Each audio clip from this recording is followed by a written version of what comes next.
Friends, welcome to my channel. Subscribe to my channel. ನಮ್ಮ ಚಾನಲ್ಗೆ subscribe ಮಾಡಿಕೊಂಡಿಲ್ಲ ಅಂದರೆ ಈಗಲೇ ಸಬ್ಸ್ಕ್ರೈಬ್ ಮಾಡಿಕೊಳ್ಳಿ. ಪಕ್ಕದಲ್ಲಿ ಕಾಣಿಸಿರೋ ಬೆಲ್ ಐಕಾನ್ನ ಹಾಗೆ ಕ್ಲಿಕ್ ಮಾಡಿಕೊಳ್ಳಿ. ಕಾರಣ ನಾಳೆಯ ಸಂಚಿಕೆಯಲ್ಲಿ ಏನಾಗ್ತದೆ ಅಂತ ನೋಡೋಣ. ನಿಧಿ ಕೆಲಸ ಬಿಟ್ಟು ಹೋಗ್ತೀನಿ ಅಂದಾಗ ನಿತ್ಯ ಅದನ್ನ ಒಪ್ಕೊಂಡು, ನೋಡಿ ನನ್ನ ತಂಗಿಗೆ ಬೆಲೆ ಇಲ್ಲದೆ ಇರೋ ಜಾಗದಲ್ಲಿ, ಹಾಗೆ ಅವಮಾನ ಆಗಿರೋಂಥ ಜಾಗದಲ್ಲಿ ನಾನು ಕೂಡ ಇರಲ್ಲ ಕಾರಣ. ಅದಕ್ಕೆ ನಾನು ಕೂಡ ನಿಮಗೆ ಮೆಸೇಜ್ ಕಳಿಸಿದ್ದೀನಿ. ನಾನು ಕೆಲಸ ಬಿಟ್ಟು ಹೋಗ್ತಾ ಇದ್ದೀನಿ, ದಯವಿಟ್ಟು ನಮ್ಮಿಬ್ಬರನ್ನ ತಡಿಬೇಡಿ ಕಾರಣ. ಎಲ್ಲಿ ಅವಮಾನ ಆಗಿರುತ್ತೋ ಆ ಜಾಗದಲ್ಲಿ ಯಾವುದೇ ಕಾರಣಕ್ಕೂ ಇರಬಾರ್ದು ಅನ್ನೋದು ನಮಗೆ ಚೆನ್ನಾಗಿ ಗೊತ್ತಿದೆ. ಅದಕ್ಕೆ ನಾವಿಲ್ಲಿಂದ ಹೋಗ್ತಾ ಇದೀವಿ ಅಂತ ಹೇಳಿ ನಿಧಿ ಬಾ ಹೋಗೋಣ ಅಂತ ನಿತ್ಯ ಹೇಳ್ತಾರೆ. ಆಗ ಏನ್ ಮಾತಾಡ್ತಿದ್ದೀರಾ ನಿತ್ಯ ಅವರೇ, ಇಬ್ರು ಹೋಗ್ತೀನಿ ಕೆಲಸ ಬಿಟ್ಟು ಅಂದ್ರೆ ಹೇಗೆ? ದಯವಿಟ್ಟು ಅರ್ಥ ಮಾಡ್ಕೊಳ್ಳಿ. ನೋಡಿ, ಅವಮಾನ ಆಗಿದ್ರು ಪರವಾಗಿಲ್ಲ, ಮುಂದೆ ಒಂದಿನ ಗೌರವ ಸಿಗುತ್ತೆ. ದಯವಿಟ್ಟು ಇದರೆಲ್ಲ ಮಾತಾಡಬೇಡಿ, ನನ್ನ ಮಾತನ್ನ ಕೇಳಿ ಅರ್ಥ ಮಾಡ್ಕೊಳ್ಳಿ ಅಂತ ಕರ್ಣ ಹೇಳ್ತಾರೆ. ಕರ್ಣ, ದಯವಿಟ್ಟು ನಮ್ಮ ಮಾತಿಗೆ ಬೆಲೆ ಕೊಡ್ತೀರಾ ಅಂತ ಅನ್ಕೊಂಡಿದ್ದೀನಿ. ನಮ್ಮ ಪಡೆಗೆ ನಾವು ಹೋಗ್ತೀವಿ, ದಯವಿಟ್ಟು ನೀವು ಇದನ್ನ ಯಾವುದೇ ಕಾರಣಕ್ಕೂ ತಡಿಬೇಡಿ ಅಂತ ಹೇಳಿ ಬಾ ನಿಧಿ ಅಂತ ಕರ್ಕೊಂಡು ನಿತ್ಯ ಆಸ್ಪತ್ರೆ ಬಿಟ್ಟು ಅಲ್ಲಿಂದ ಕೆಲಸ ಬಿಟ್ಟು ವಾಪಸ್ ಬರ್ತಾರೆ ನಿತ್ಯ ಮತ್ತೆ ನಿಧಿ ಇಬ್ರು. ಆಗ ಅಕ್ಕ ಏನ್ ಮಾಡೋದು, ಅಲ್ಲ ಇಬ್ರು ಕೂಡ ಈಗ ಬಂದ್ಬಿಟ್ವಲ್ಲ, ಈಗ ಏನ್ ಮಾಡೋದು ಮುಂದೆ ಅಂತ ನಿಧಿ ಹೇಳಿದ ತಕ್ಷಣ ಅದೇ ನನಗೂ ಗೊತ್ತಾಗ್ತಿಲ್ಲ, ಯೋಚನೆ ಮಾಡೋಣ, ಏನಾದರೂ ಒಂದು ದಾರಿ ಸಿಗುತ್ತೆ. ಆದ್ರೆ ನಾವಿಲ್ಲಿವರೆಗೂ ಕಲ್ತಿರೋದು ಏನು ಅಂದ್ರೆ ಶಾಂತಮ್ಮ ಹೇಳ್ಕೊಟ್ಟಿರೋದು, ಗೌರವ ಇಲ್ದಿರೋ ಜಾಗದಲ್ಲಿ ಒಂದು ನಿಮಿಷನೂ ನಿಂತ್ಕೋಬಾರ್ದಂತೆ. ಅದಕ್ಕೇನೆ ಅಲ್ಲಿಂದ ವಾಪಸ್ಸು ನಿನ್ನ ಕರ್ಕೊಂಡು ನಾನು ಬಂದಿದ್ದು. ನಿನ್ನನ್ನ ಕಳಿಸಿ ನಾನ್ ಮಾತ್ರ ಅಲ್ಲಿ ಇರಕ್ಕೆ ಹೇಗೆ ಸಾಧ್ಯ ನಿಧಿ? ಎಷ್ಟೇ ಆಗ್ಲಿ ನಾವಿಬ್ರು ಒಂದೇ ಅಂತ ಇಷ್ಟು ದಿನ ಜೀವನ ಮಾಡಿರೋರು. ಹಾಗಂದ್ಮೇಲೆ ನಿನಗೆ ಅವಮಾನ ಆದ್ರೆ ಬೇರೆನಾ ಅಥವಾ ನನಗೆ ಅವಮಾನ ಆದ್ರೆ ಬೇರೆನಾ? ಇಬ್ರು ಒಂದೇನೆ, ಅದಕ್ಕೆ ನಾನು ಕೂಡ ಕೆಲಸ ಬಿಟ್ಟು ಬಂದೆ ಅಂತ ನಿಧಿ ಹತ್ರ ನಿತ್ಯ ಹೇಳ್ತಾರೆ. ಇಲ್ಲ ಅಕ್ಕ, ನಾನೇನೋ ಬಂದೆ, ಆದ್ರೆ ನೀವ್ ಈ ತರ ಮಾಡಬಾರ್ದಾಗಿತ್ತು, ನೀನ್ ಬರಬಾರ್ದಾಗಿತ್ತು, ನಿನ್ಗೆ ಅಲ್ಲಿರೋ ಎಲ್ಲ ಅಧಿಕಾರ ಇದೆ. ಎಷ್ಟೇ ಆಗ್ಲಿ ನೀನು ಕರ್ಣ ಸರ್ ಹೆಂಡತಿ ಅಂತ ನಿಧಿ ಹೇಳಿದಾಗ ಆಗ ಅಯ್ಯೋ ನಿಧಿ, ನೋಡು ನಾನು ಕರ್ಣ ಸರ್ ಹೆಂಡತಿ ಆಗಿರ್ಬೋದು, ಆದ್ರೆ ಅದಕ್ಕಿಂತ ಮುಖ್ಯವಾಗಿ ನಾನು ನಿಮ್ಮ ಅಕ್ಕ. ಹಾಗಂದ್ಮೇಲೆ ಒಬ್ಬ ಅಕ್ಕ ಆಗಿ ಏನ್ ಮಾಡ್ಬೇಕೋ ಅದನ್ನ ಮಾಡಿದ್ದೀನಿ, ಬಾ ಮನೆಗೆ ಹೋಗೋಣ ಅಂತ ಹೇಳಿ ನಿಧಿನ ಕರ್ಕೊಂಡು ನಿತ್ಯ ವಾಪಸ್ ಮನೆಗೆ ಹೋಗ್ತಾರೆ. ಆಗ ಕರ್ಣ ಬೇಜಾರು ಮಾಡ್ಕೊಂಡು ಎಂತ ಕೆಲಸ ಮಾಡ್ಬಿಟ್ರು, ಯಾಕೆ ಈ ತರ ಮಾಡಿದ್ರು ಅಂತ ಹೇಳಿ ಸಂಜಯ್ ಹತ್ರ ಹೋಗಿ, ಸಂಜಯ್ ಯಾಕೆ ಈ ತರ ಮಾಡಿದೆ? ನಿನ್ನಿಂದನೇ ಇವತ್ತು ನಿಧಿ ಮತ್ತೆ ನಿತ್ಯ ಇಬ್ರು ಕೆಲಸ ಬಿಟ್ಟು ಹೋಗಿದ್ದು. ನೀನ್ ಈ ತರ ಮಾತಾಡಿರ್ಲಿಲ್ಲ ಅಂದಿದ್ರೆ ಅವ್ರು ಯಾವುದೇ ಕಾರಣಕ್ಕೂ ಹೋಗ್ತಾ ಇರ್ಲಿಲ್ಲ. ಯಾಕೆ ಅವ್ರಿಗೆ ಅವಮಾನ ಆಗೋ ತರ ಮಾತಾಡ್ದೆ ಅಂತ ಕೋಪ ಮಾಡ್ಕೊಂಡು ಸಂಜಯ್ ಹತ್ರ ಕೂಗಾಡ್ತಾರೆ. ಆಗ ಏನ್ ಮಾತಾಡ್ತಿದ್ಯಾ ಕರ್ಣ? ಅಲ್ಲ ಸಂಜಯ್ ಹೇಳಿದ್ರಲ್ಲಿ ತಪ್ಪೇನಿದೆ, ಇರೋ ನಿಜಾನ ಹೇಳಿದ್ದಾರೆ, ಹಾಗಂದ್ಮೇಲೆ ನೀನ್ ಯಾಕೆ ಇಷ್ಟೊಂದೆಲ್ಲ ಕೋಪ ಮಾಡ್ಕೋತಿದ್ಯಾ? ನೋಡು ಕರ್ಣ, ಎಷ್ಟೇ ಆಗ್ಲಿ ನಾವೆಲ್ಲರೂ ಒಂದೇ ಮನೆಯವರು, ಹಾಗಂದ್ಮೇಲೆ ನೀನು ನಮ್ಮ ಪರವಾಗಿ ನಿಂತ್ಕೋಬೇಕು. ಅದನ್ನ ಬಿಟ್ಟು ನಿಧಿ ಕೆಲಸ ಬಿಟ್ಟು ಹೋದ್ರು, ನಿತ್ಯ ಕೆಲಸ ಬಿಟ್ಟು ಹೋದ್ರು ಅಂತ ಈ ತರ ಕೋಪ ಮಾಡ್ಕೊಂಡ್ರೆ ಹೇಗೆ? ನಿತ್ಯ ಹೇಗೆ ನಿಧಿಗೋಸ್ಕರ ಅಂತ ಕೆಲಸ ಬಿಟ್ಟು ಹೋದ್ರು, ಹಾಗೇನೆ ನೀನು ನಿನ್ ತಮ್ಮ ಸಂಜಯ್ ಪರವಾಗಿ ಮಾತಾಡ್ಬೇಕು. ಆದ್ರೆ ನೀನೇನ್ ಮಾಡ್ತಿದ್ಯಾ? ಸಂಜಯ್ಗೆ ಬೈತಿದ್ಯಲ್ಲ, ಯಾರೇನೇ ಹೇಳಿ ಏನೇ ಮಾಡ್ಲಿ ನೀವಿಬ್ರು ಒಂದಾಗಿರ್ಬೇಕು, ಆದ್ರೆ ನೀವ್ ಆತರ ಇಲ್ಲ ಅಂತ ಹೇಳಿದ ತಕ್ಷಣನೇ ಆಗ ಏನು ಮಾತಾಡ್ದೆ ಬೇಜಾರಲ್ಲಿ ನಿಂತಿರ್ತಾರೆ ಕರ್ಣ. ಅಲ್ಲಿಂದ ಕರ್ಣ ಏನು ಮಾತಾಡ್ದೆ ಹೊರಟೋಗ್ತಾರೆ. ಆಗ ಕೊನೆಗೂ ನಾವ್ ಅನ್ಕೊಂಡಂಗೆ ಆಯ್ತಲ್ಲ, ನಿಧಿ ಮತ್ತೆ ನಿತ್ಯ ಇಬ್ರು ಕೂಡ ಇಲ್ಲಿಂದ ಹೋಗಿದ್ದಾರೆ. ಒಟ್ನಲ್ಲಿ ಇನ್ ಮುಂದೆ ಈಗ ನಾವ್ ಅನ್ಕೊಂಡಾಗೆ ಎಲ್ಲ ಆಗೋದು, ಇದು ನಮ್ಮ ಅಧಿಕಾರ. ಇಷ್ಟು ದಿನ ನಿತ್ಯ ಇರೋದಕ್ಕೆ ಯಾವ ನಿರ್ಧಾರನೂ ತಗೊಳಕ್ ಆಗ್ತಿರ್ಲಿಲ್ಲ, ಎಲ್ಲದನ್ನೂ ಅವ್ರನ್ನ ಕೇಳ್ಬೇಕಾಗಿತ್ತು. ಹಾಗೆ ಆ ಇಲ್ಲಿ ಕೆಲ್ಸಕ್ಕೆ ಬರ್ತಿದ್ರು, ಈಗ ಎಲ್ಲ ಕೂಡ ನಮ್ದೇ ಅಧಿಕಾರ, ನಾವೇನ್ ಬೇಕಾದ್ರೂ ನಿರ್ಧಾರ ಮಾಡ್ಬೋದು ಅಂತ ತುಂಬಾನೇ ಖುಷಿಯಾಗಿರ್ತಾರೆ ನಯನತಾರ. ಥ್ಯಾಂಕ್ ಯು ಸಂಜಯ್, ಇದೆಲ್ಲ ಆಗಿದ್ದು ನಿನ್ನಿಂದ ಕೂಡ.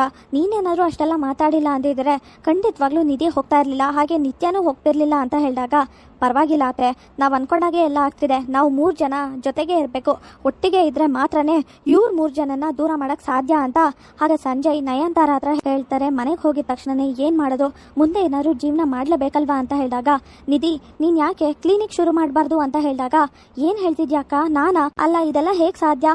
ಅಲ್ಲ ಅಷ್ಟಕ್ಕೂ ಅಷ್ಟೆಲ್ಲ ದುಡ್ಡು ಎಲ್ಲಿದೆ? ಅದೆಲ್ಲ ಆಗದೆ ಇರೋ ಅಂತ ಮಾತು ಅಕ್ಕ, ಅದನ್ನೆಲ್ಲ ನಾವು ಮಾಡಕ್ ಸಾಧ್ಯನೂ ಇಲ್ಲ, ಅಷ್ಟೆಲ್ಲ ದುಡ್ಡು ನಮ್ಮ ಹತ್ರ ಇಲ್ವೂ ಇಲ್ಲ ಅಂತ ನಿಧಿ ಹೇಳ್ತಾರೆ.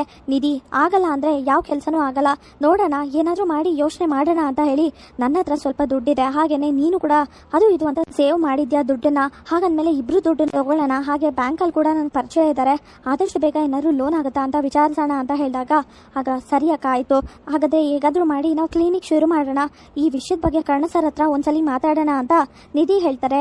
ಹಾಗೆ ಕರ್ಣ ಮನೆಗೆ ಬಂದಿದ ತಕ್ಷಣನೇ ಎಲ್ಲ ವಿಷಯನೂ ಹೇಳಿದಾಗ ಒಳ್ಳೆ ನಿರ್ಧಾರ ಮಾಡಿದ್ದೀರಾ, ಆದ್ರೆ ಇದಕ್ಕೆ ನಾನೇನಾದ್ರು ಸಹಾಯ ಮಾಡಬೇಕು ನಿಧಿ, ನನ್ನಿಂದ ಏನಾದ್ರು ಸಹಾಯ ಮಾಡ್ತೀನಿ, ಆದ್ರೆ ನೀವು ಬೇಡ ಅನ್ಬಾರ್ದು ಅಂದಾಗ ಕರ್ಣ ಸರ್ ಬೇಡ, ನಾನು ಸ್ವಾಭಿಮಾನದಿಂದ ಬದುಕಿದ್ದೀನಿ ಅಂತಾನೆ ನಾನು ಅಲ್ಲಿಂದ ಕೆಲಸ ಬಿಟ್ಟು ಬಂದಿದ್ದು. ಈಗೇನಾದ್ರು ನಿಮ್ಮ ಹತ್ರ ದುಡ್ಡು ತಗೊಂಡ್ರೆ, ಸಹಾಯ ತಗೊಂಡ್ರೆ ಖಂಡಿತವಾಗ್ಲೂ ಅದು ಸ್ವಾಭಿಮಾನದಿಂದ ಜೀವನ ಮಾಡಿರೋ ತರ ಆಗೋದಿಲ್ಲ. ಆಗ ಮತ್ತೆ ನಿಮ್ಮ ಹತ್ರ ಸಹಾಯ ತಗೊಂಡೆ ಅಂತ ಸಂಜಯ್ ಮತ್ತೆ ಮನೆಯವ್ರು ಗೊತ್ತಾದ್ರೆ ಹಾಗೆ ಮಾತಾಡ್ತಾರೆ. ಅದಕ್ಕೆ ಯಾವುದೇ ಕಾರಣಕ್ಕೂ ಯಾರು ಸಹಾಯ ಮಾಡಬೇಡಿ, ಇದನ್ನ ನಾನು ಮತ್ತೆ ನಿತ್ಯ ಅಕ್ಕನೇ ನೋಡ್ಕೋತೀವಿ ಅಂತ ಆಗ ನಿಧಿ ಹೇಳ್ತಾರೆ. ತುಂಬಾ ಖುಷಿ ಆಗುತ್ತೆ ಕರ್ಣನ್ಗೆ. ಸರಿ ಆಯ್ತು, ಹಾಗಾದ್ರೆ ಆದಷ್ಟು ಬೇಗ ಕ್ಲಿನಿಕ್ ಕ್ಲಿನಿಕ್ ಶುರು ಮಾಡಿ ಅಂತ ಕರ್ಣ ಹೇಳ್ತಾರೆ.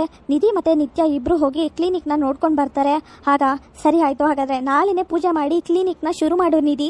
ನಾಳೆ ಒಳ್ಳೆ ದಿನ, ಖಂಡಿತವಾಗ್ಲೂ ಎಲ್ಲ ಒಳ್ಳೇದಾಗುತ್ತೆ, ನಮ್ಮ ಜೀವನದಲ್ಲಿ ಏನೋ ಒಳ್ಳೇದಾಗುತ್ತೆ ಅಂತ ನನಗೀಗ ಅನ್ನಿಸ್ತಿದೆ. ಅಲ್ಲಿಂದ ಬಂದಿದ್ದಕ್ಕೂ ಸಾರ್ಥಕ ಆಯಿತು ಅಂತ ಅನ್ನಿಸ್ತಿದೆ. ನೀನು ಸ್ವಂತವಾಗಿ ಏನಾದ್ರು ಮಾಡಬೇಕು ನಿಧಿ ಅಂತ ನಿತ್ಯ ಹೇಳ್ತಾರೆ. ಆಗ ನಿಧಿ ಮತ್ತೆ ನಿತ್ಯ ಎಲ್ಲರೂ ಕೂಡ ಕ್ಲಿನಿಕ್ ಶುರು ಮಾಡಬೇಕು ಅಂತ ರೆಡಿಯಾಗಿರ್ತಾರೆ. ಪೂಜೆ ಇದೆ ಅಂತ ಕರ್ಣನ್ನ ಎಲ್ಲರನ್ನೂ ಕರೆದಿರ್ತಾರೆ. ಆಗ ಆ ನಿಧಿ ಅಲ್ಲಿಂದ ಬಂದರೂ ಕೂಡ ಇಷ್ಟೆಲ್ಲ ಮಾಡೋದಕ್ಕೆ ಹೇಗೆ ಐಡಿಯಾ ಬಂತು ನನಗಂತೂ ಗೊತ್ತಾಗ್ತಿಲ್ವೇ. ಅಲ್ಲ, ಈ ನಿಧಿ ಮತ್ತೆ ನಿತ್ಯ ಇಬ್ರು ಜೊತೆಗಿದ್ರೆ ಏನು ಬೇಕಾದ್ರೂ ಮಾಡ್ತಾರೆ, ಏನ ಬೇಕಾದ್ರೂ ಸಾಧಿಸ್ತಾರೆ ಅಂತ ಆಗ ರಮೇಶ್ ಅವರು ಅನ್ಕೋತಾ ಇರ್ತಾರೆ. ಆದ್ರೆ ನಾವು ಇಲ್ಲಿಗೆ ಬರೋಂಥ ಪರಿಸ್ಥಿತಿ ಬಂತಲ್ಲ, ನನಗಂತೂ ಇದನ್ನೆಲ್ಲ ನೋಡಕ್ ಆಗ್ತಿಲ್ಲ ಅಂತ ನಯನತಾರ ಹೇಳ್ತಾರೆ. ಆಗ ಏನೂ ಆಗಲ್ಲ ನಯನತಾರ, ಮುಂದೆ ಒಂದಿನ ಇದೆಲ್ಲ ಉಲ್ಟಾ ಆದ್ರೂ ಆಗ್ಬೋದು, ಯಾರು ಗೊತ್ತು, ಇದೆಲ್ಲ ಒಳ್ಳೇದೇ ಆಗುತ್ತೆ ಅಂತ ಹೇಳಕ್ಕಾಗಲ್ಲ, ಇದೆಲ್ಲ ಉಲ್ಟಾ ಆಗಿ ಎಡವಟ್ಟು ಆಗ್ಬೋದು, ಯೋಚನೆ ಮಾಡ್ಬೇಡ, ಒಂದಲ್ಲ ಒಂದಿನ ಏನಾದ್ರೂ ಆಗತ್ತೆ ಅಂತ ರಮೇಶ್ ಅವರು ಹೇಳಿದಾಗ ಏನಣ್ಣ ಹೇಳ್ತಿದ್ಯಾ, ಅದ್ರ ಬಗ್ಗೆನೋ ಏನೋ ಯೋಚನೆ ಮಾಡಿರೋ ತರ ಇದೆ, ಏನದು ಅಂತ ಕೇಳಿದ ತಕ್ಷಣ ಅದು ಏನಿಲ್ಲ ಬಿಡಿ, ಅದ್ರ ಬಗ್ಗೆ ಈಗ ಯಾಕೆ ಮಾತಾಡೋದು ಅಂತ ನಯನತಾರ ಹತ್ರ ರಮೇಶ್ ಮಾತಾಡ್ತಿರ್ತಾರೆ. ಆಗ ನಿಧಿ ಇನ್ನೂ ಎಷ್ಟೊತ್ತು, ಮುಹೂರ್ತ ಮೀರೋಗ್ತಿದೆ, ಬಾ ಪೂಜೆ ಮಾಡೋಣ ಅಂತ ಹೇಳಿ ಕ್ಲಿನಿಕ್ನ ಶುರು ಮಾಡಬೇಕು, ಪೂಜೆ ಮಾಡಿ ಓಪನಿಂಗ್ ಕೂಡ ಮಾಡಬೇಕು, ನೀನು ನೋಡಿದ್ರೆ ಇಲ್ಲೇ ನಿಂತಿದ್ಯಲ್ಲ ಅಂತ ಹೇಳಿದ ತಕ್ಷಣ ಆಗ ಅಯ್ಯೋ ಅಮ್ಮ, ಅದು ಕರ್ಣ ಸರ್ ಬರಲಿ ಅಂತ ಕಾಯ್ತಾ ಇದ್ದೀನಿ, ಆದರೆ ಅವ್ರು ಇನ್ನೂ ಬಂದಿಲ್ಲ, ಅವ್ರಿಗೆ ಫೋನ್ ಮಾಡ್ತೀನಿ, ಅವ್ರು ಬಂದಿದ ತಕ್ಷಣನೇ ಪೂಜೆ ಮಾಡಿ ಕ್ಲಿನಿಕ್ ಶುರು ಮಾಡೋಣ ಅಂತ ಮಾಲ್ತಿ ಹತ್ರ ಆಗ ನಿಧಿ ಹೇಳ್ತಾರೆ.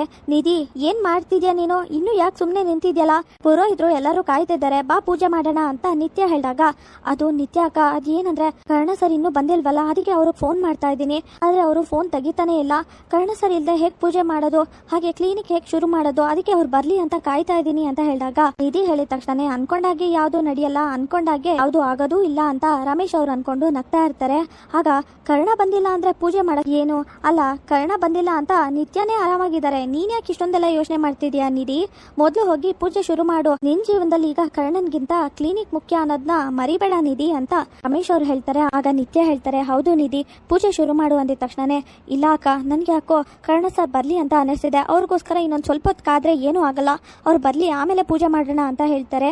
ನಿಧಿ ನೀನ್ ಯಾಕೆ ಈ ತರ ಮಾತಾಡ್ತಿದ್ಯಾ, ಕರ್ಣ ಸರ್ ಏನು ಬೇಜಾರು ಮಾಡ್ಕೊಳ್ಳಲ್ಲ, ನೀನ್ ಯಾಕೆ ಇಷ್ಟೊಂದೆಲ್ಲ ಯೋಚನೆ ಮಾಡ್ತಿದ್ಯಾ, ನಾನೇ ಹೇಳ್ತಾ ಇದ್ದೀನಲ್ಲ, ಕರ್ಣನ್ ಹೆಂಡತಿಯಾಗಿ ನಾನೇ ಹೇಳ್ತಾ ಇದ್ದೀನಿ, ಯಾವುದೇ ಕಾರಣಕ್ಕೂ ಕರ್ಣ ಬೇಜಾರು ಮಾಡ್ಕೊಳ್ಳಲ್ಲ, ಮೊದಲು ಹೋಗಿ ಪೂಜೆ ಮಾಡು ಅಂತ ಹೇಳಿದಾಗ ಆಗ ನಿಧಿ ಏನ್ ಮಾಡ್ಬೇಕು ಅಂತ ಗೊತ್ತಾಗದೆ ಎಲ್ಲರೂ ಹೇಳ್ತಿರೋದನ್ನ ಕೇಳಿ ಆಗ ಪೂಜೆ ಮಾಡಕ್ಕೆ ಅಂತ ಹೋಗ್ತಾರೆ. ಅಲ್ಲ, ಇಂದ ಖುಷಿಯಾಗಿರೋಂಥ ಸಮಯದಲ್ಲಿ ಕರ್ಣ ಸರಿ ಇಲ್ಲ ಅನ್ನೋದೇ ಬೇಜಾರಾಗ್ತಿರೋದು, ಸರಿಯಾದ ಸಮಯಕ್ಕೆ ಬರ್ತೀನಿ ಅಂತ ಹೇಳಿದ್ರು, ಈಗ ನೋಡಿದ್ರೆ ಫೋನ್ ತೆಗೆದು ಮಾತಾಡ್ತಿಲ್ಲ, ಹಾಗೆ ಸರಿಯಾದ ಸಮಯಕ್ಕೆ ಬಂದೂ ಇಲ್ಲ, ಎಷ್ಟು ಬೇಜಾರಾಗ್ತಿದೆ, ಇವರೆಲ್ಲರೂ ಇದ್ದಾರೆ, ಈಗ ಏನು ಮಾತಾಡೋ ಪರಿಸ್ಥಿತಿಲೂ ಇಲ್ಲ ನಾನು ಅಂತ ಬೇಜಾರು ಮಾಡ್ಕೊಂಡು ಯೋಚನೆ ಮಾಡ್ತಿರ್ತಾರೆ ನಿಧಿ. ಆಗ ನಿತ್ಯ ಮತ್ತೆ ನಿಧಿ ಇಬ್ರು ಕೂಡ ಹೋಗಿ ಪೂಜೆ ಮಾಡ್ತಾರೆ, ಹಾಗೆ ಕ್ಲಿನಿಕ್ ನ ಓಪನಿಂಗ್ ಮಾಡ್ತಾರೆ, ಶುರು ಮಾಡ್ತಾರೆ. ತುಂಬಾ ಖುಷಿ ಆಗುತ್ತೆ ಮನೆಯವರೆಲ್ಲರಿಗೂ. ನಿಧಿ ನಿತ್ಯ ಇಬ್ರು ಕೆಲಸ ಬಿಟ್ಟು ಹೋಗ್ತಾರೆ, ಹೊಸದಾಗಿ ಕ್ಲಿನಿಕ್ ಶುರು ಮಾಡ್ತಾರೆ ನಿಧಿ. ಈ ವಿಡಿಯೋ ನಿಮ್ಗೆ ಇಷ್ಟವಾಗಿರೋ ಈ ವಿಡಿಯೋಗೆ ಒಂದು ಲೈಕ್ ಮಾಡಿ, ಶೇರ್ ಮಾಡಿ, ಕಮೆಂಟ್ ಮಾಡಿ, ಹಾಗೆ ನಮ್ಮ ಚಾನಲ್ಗೆ ಸಬ್ಸ್ಕ್ರೈಬ್ ಮಾಡಿಲ್ಲ ಅಂದ್ರೆ ಹಾಗೆ ಸಬ್ಸ್ಕ್ರೈಬ್ ಮಾಡಿ, ಹಾಗೆ ಪಕ್ಕದಲ್ಲಿ ಕಾಣಿಸಿರೋ ಬೆಲ್ ಐಕಾನ್ ಹಾಗೆ ಕ್ಲಿಕ್ ಮಾಡಿ. Thank you.